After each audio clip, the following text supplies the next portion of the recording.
All right. Can Bande please suggest ways where a yogi introduce some pity or joy into the meditation, especially in a long retreat situation? The objective is being to confront the mind. Can Bande please suggest ways where a yogi introduce some pity or joy into meditation, especially in a long retreat situation? Yeah. Now, in a long retreat situation, it can be very tough for, especially for those who gone through the first time. Is it 3 months considered long retreat? Huh?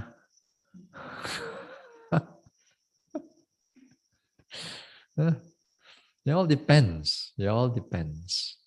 Yeah. How one yogi may see it differently. Yeah. Now, will the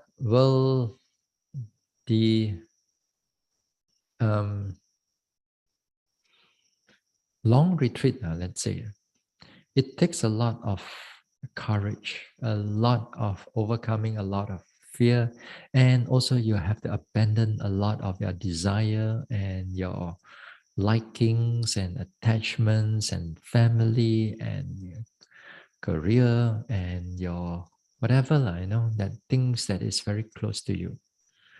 And these kind of things, although you abandon them in the sense of seclusion of the body, that means you're far away from them. Yeah? But nevertheless, sometimes during in a retreat, this type of attachment comes in also. Yeah? We may have a what we call kaya viveka. Kaya viveka means seclusion of the body.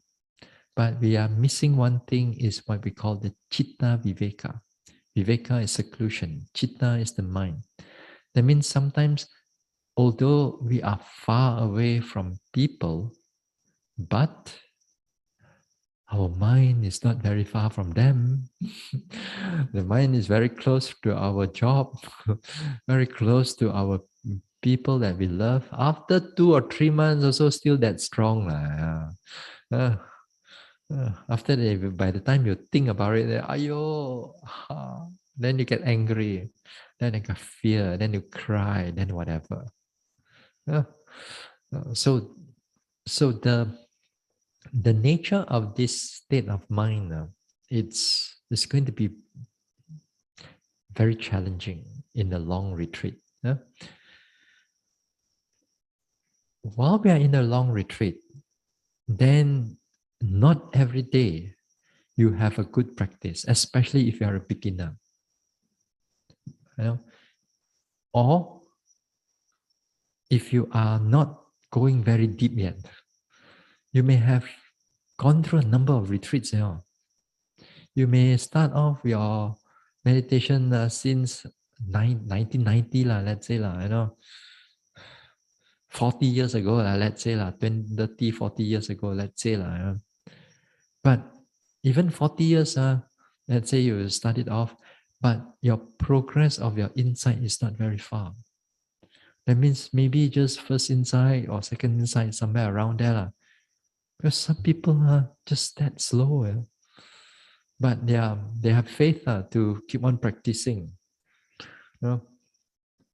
So therefore, they gone into this insight, they go into these retreats, and then a lot of times all the mind gets nothing to see. Then after that, every time meditate, then objects kind of like drop away, mind not clear, mind not then dull, then thinking, then sometimes get clear.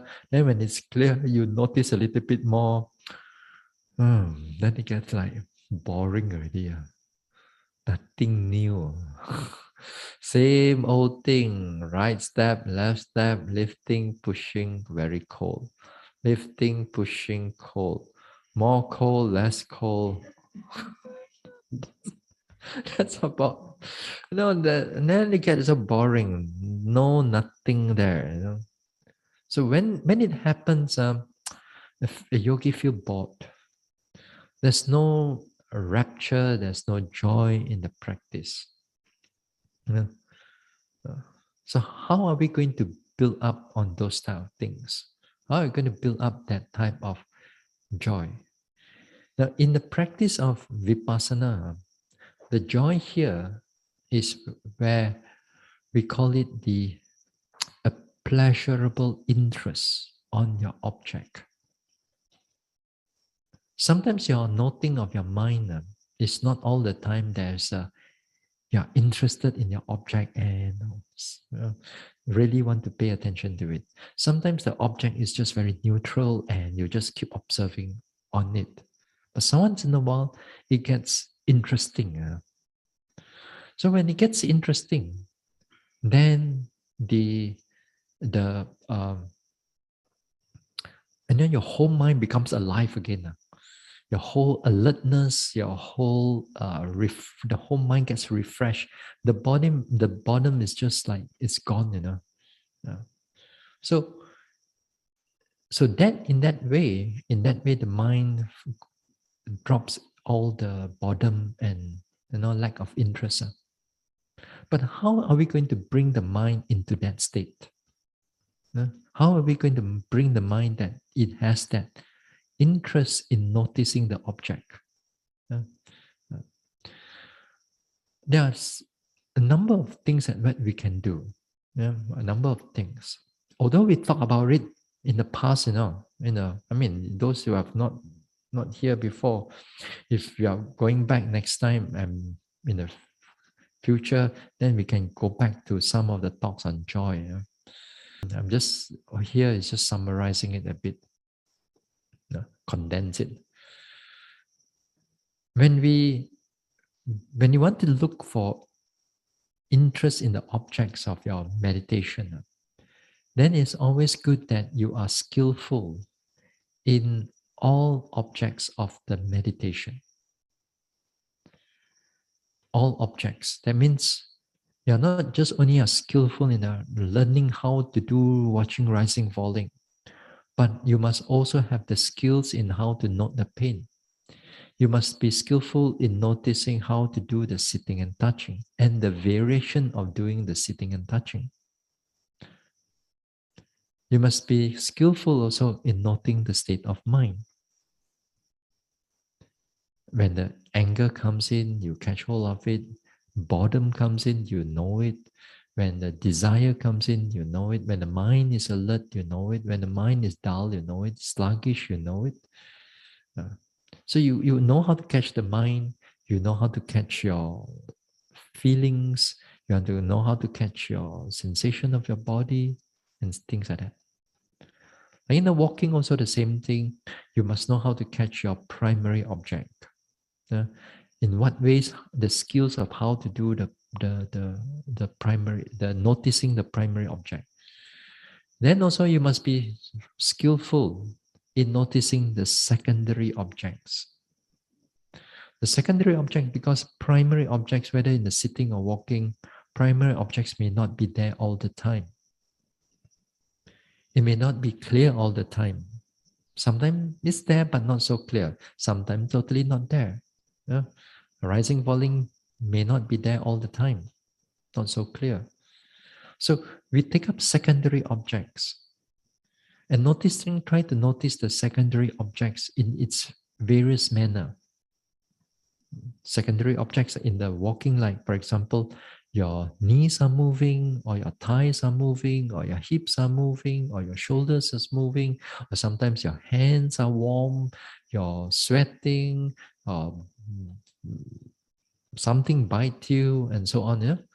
Then those are secondary objects. And those objects, in the sense that, or even in the um, daily activities, also the same thing. Not just only trying to report to me about eating and eating every time eating, reporting, but sometimes report about how do you do your bowing down? How do you do that? How do you pay attention to all the sensation there? How do you actually comb the hair if you have the hair? Got to make it right. If you still have the hair, then how you do it? If you don't have hair, then not applicable. Or how you wear your shirt, or how you remove them, and whatever small little tiny things. Those things that we take for granted, you pay attention to it a little bit more when you are in the day after day. Some days you may notice some of the things, another day you may notice another thing, another day you want to notice how you do your laundry. I remember sometimes in my retreat, my own retreat, I sort of like today, I set a mind, okay, today I want to do the laundry, I do it mindfully. I didn't promise myself every day, but on that particular day, I do it more effort, put in more effort to notice what is going on. Then another day, I put in today bowing down. Take note of it, how to bow down. Another day, my eating session. Another day, how to open the door. Another day, do something else. And then after some time, the mind is quite used to all these things. Then when it comes into the daily activities, then it becomes skillful in just by opening the door. Not just like we casually open, but how the mind if react to it, how the intention that comes in, and how the hands are moving, and then how the touching and so on. With all these small little things, then we put attention to it more a little bit. Then you'll be surprised that there's a lot of things that you can notice. Uh, There are a lot of things that we so happen to neglect it in our practice. Then these small little things, it becomes much more intensify and become clear. And when it become clear, then the interest is there. Automatically, the interest is there. The joy of notice of the object becomes clear. If you don't do that, you every day do the same thing, and you just open the door, go to toilet, you do your business there, finish and then quickly come out. No, no lah. If nobody waits for you then pay attention to all its sensation, pay attention to all the touch and how the mind reacts to it. Then you find that there's so many things for you to notice, so many things for you to see. And with that, the joy arises. The interest in the noting arises, even in the daily activities. Even the walking, also the same thing. A lot of times, yogis tend to know what is right step, left step, lifting, pushing, dropping. And even sometimes you can repeat all the, how many, sometimes yogi do 4 steps, 5 steps, 6 steps. They repeat what is 4 steps. I also cannot remember what they wrote down there. I also forgot. Lifting, threading, no, lifting, raising, treading, dropping, touching, stepping, something like that. 6 steps already, this one. So you remember all these steps. I'm not saying that it's not good, it's good. Because the primary object itself, you need to pay close attention to it. Then you may notice a lot of things that is happening in the object. If you just notice it surfacely only, just lifting, pushing, dropping, then perhaps you may not see much of things. But if you pay attention to it closely, sometimes even the pushing itself, there may be other sensation that's coming in. Perhaps there's a swing, there's a push, there's it goes higher, it goes lower a little bit, it goes faster a little bit, slower a little bit. All these small little variations, if you pay attention to them, become very clear. Then after that, if sensation of the leg, if they are not so strong, not so clear, and then it gets nothing much, that is where you begin to notice your secondary objects. You pay attention to how the patterns of your knees are moving, how the knees are moving in what way. You just continue walking, but noticing how all other sensation. Then noticing like sometimes your body sideways a little bit, or your body straight, or your sensation of the body arises. Sometimes some pressure arises. Even if you're mindful of the walking, even there's some pressure in the back arises. Normally, if you're carefully noticing, we don't just go and straighten up the body and just let go of the pressure like that. So even the pressure with that too, that it happens and it doesn't disturb the noting, we still carry on and notice that little pressure and we hold on to it. If it's not so prominent, we just keep noting. Not like every time, especially the hands. After that, you bosong, you put here. Then after that, you put here. Then after you put that. Then one half a length, you already change your hand. By the time you move, how many times are your hand? How many times it move already? So, but we don't pay attention to those things. You see, we neglect on these small things. Yeah. So, so usually, if you are strict in your walking meditation, if your body can take it, yeah, then if you put your hands at one place, that means you have to be there for, you have to be, put your hands there until the 1 hour finish. Yeah. It's just like it's just like sitting meditation. You fold the leg there, you don't move the leg as best as you can already, unless it's really necessary. So to walking also, the same principle. You put your hands there, then you walk for that 1 hour until you finish. Whether sweat, biting, and all that, you tahan.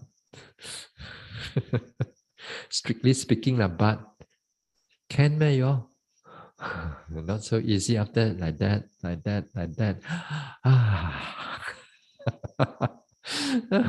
Then that time not mindful already. Then after that, walking, then you try to notice again. You see, all these small little things you're not noticing. But of course, if you still happen, you want to move the hands a little bit, then take extra notice on it. See how the hands are moving, see how the shoulders are moving, see how this one is moving. Then with that, when you pay attention to those stuff, things are actually, although the body may feel unpleasant or it's a bit tired or tension here and there, but the mind is still interested noticing of whatever is going on there. So it's quite, in a way, it's quite good. So learning to take up your various objects and be skillful in them, then this type of uh, sort of joy and so on, it will come in. The more that you can be continuous into noticing, then objects tend to become clearer and objects tend to become sharper. You can notice naturally more things, more variations. Sometimes it repeats itself, but even when it repeats itself, your mind is not get bored. So that means that the noticing is still in its optimum condition. But what other ways that we can do besides noticing on this object? Now, some people, they are more faith-based, especially.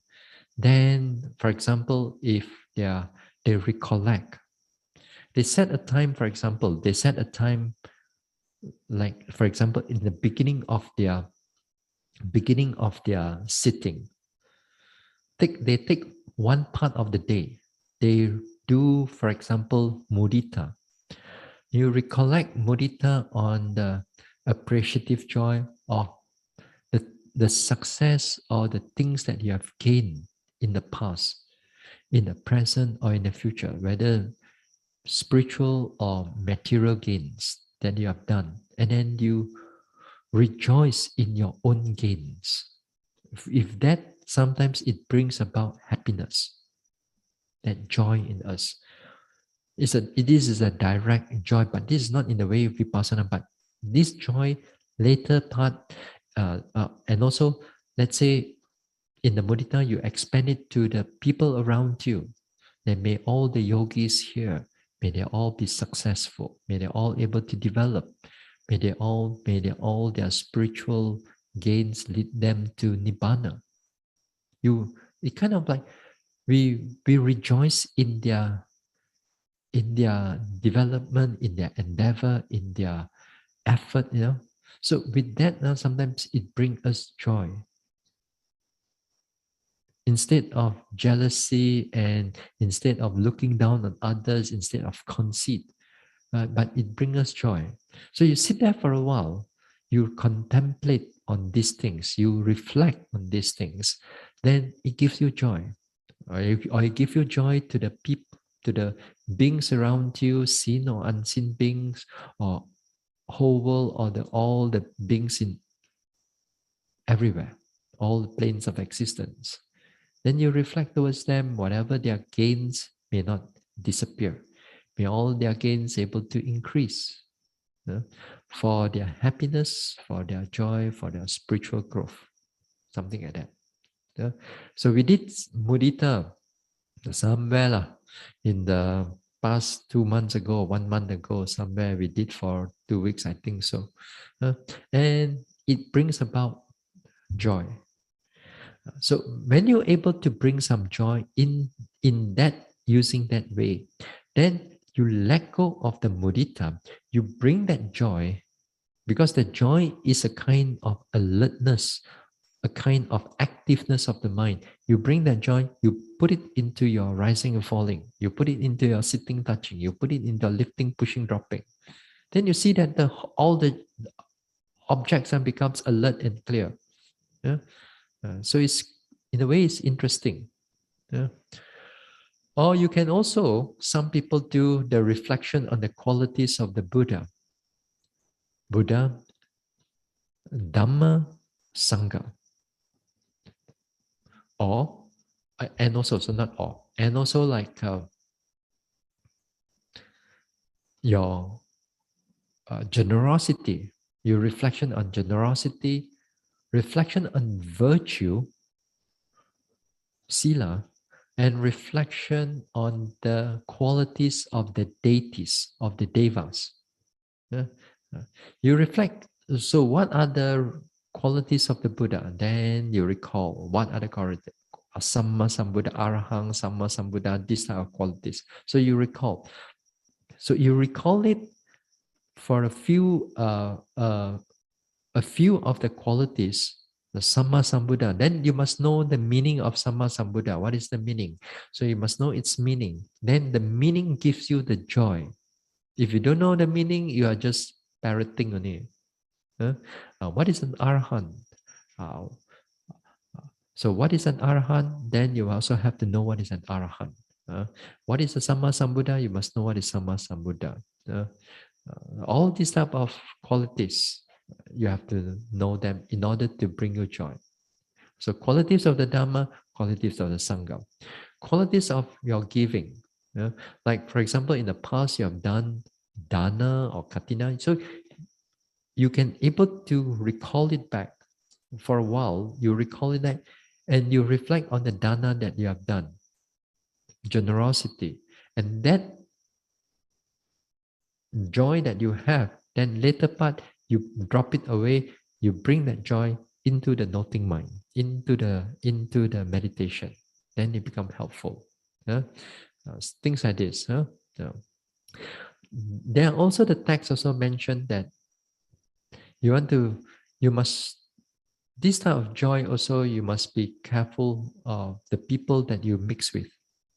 The people that you mix with, if you mix with them for a long period of time, let's say you mix with people with kind of like, they have happiness in the Dhamma. They find happiness in the Dhamma. They find happiness in doing dana, happiness keeping their sila, happiness in doing meditation. These type of people, it will be good if you mix with them. But if you find the type of people that they find happiness in a lot of worldly things, a lot of worldly attachments and so on, entertainment, this type of things, then this type of joy is a very worldly joy and it gives rise to a lot of restless mind. uh. Uh, so it's always better to find those you mix with the people with having certain joy in the Dhamma. That would be very good. Uh, and also not violent people and so on. Yeah? Very rough in their ways of their character and so on. And you should not follow, I mean, should not go near them too much, because you go near them for too long, you also become like that. So this is something that we can arouse the joy in the practice. One is, as I said, through the vipassana, is you learn to notice a lot of your, learn how to watch a lot of your objects, or the skills in noting a lot of objects, not only just the primary object. And also like samatha, a little bit of samatha way, in the sense of mudita, in the sense of reflection of the qualities of the Buddha. Yeah? So these type of things, it does bring us joy in the retreat, in the meditation. Yeah?